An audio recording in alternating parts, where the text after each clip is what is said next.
hello friends आपण जदि झिली धारावाहिक देखुता तेज भिडियो को लास्ट पर्यटन देखो चैनल को दयाक सब्सक्राइब करना दर्शक बंधु आपने देखिं फाइनाली जेजेबापा एक नुआ मिठा प्रस्तुत कर झिली और से मार्केट में बिक्री करने दुकान में देवाई जाऊँगी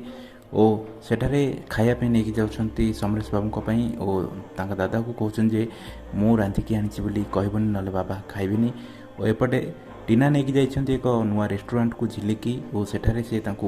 हट करने चाहते और सिद्धार्थ विरुद्ध में किसी कहना चाहते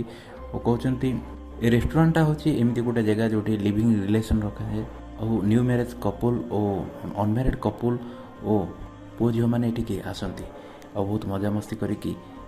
एंजॉय करके जाती यापर झिली को पूरा देसी भाषा में बुझी देते कहते मुझे सिद्धार्थ सहित ये बहुत थर आसी और बहुत मजामस्ती करूँ आम कॉलेज में पढ़ुला बेले आम एमती लिविंग रिलेसन में रोलु और झिली को एक कथाटी बहुत हट करी और सिद्धार्थ ठीक से समय आसछंती और सिद्धार्थ कहते टीना तुम ये कहीं हठात आसिल और मुझ तुम सहित कौन प्रोजेक्ट रे काम करी तुम यही गुण जो यहाँ से झिली की देखुं और झिली ठीक केमती आसिले बोली पचार और टीना कहते मिठा बिक्री करने आसते एत बाट आठ मुंड बुले ना गोटे गाड़ी में धक्का होगले से मुझे आनी भारी यापर से जाऊँच झिली पाखे और झिली मगई टीना खाद्य को सी कहते तुम यहाँ पसंद न मुझे जानी और सिद्धू निजे मगई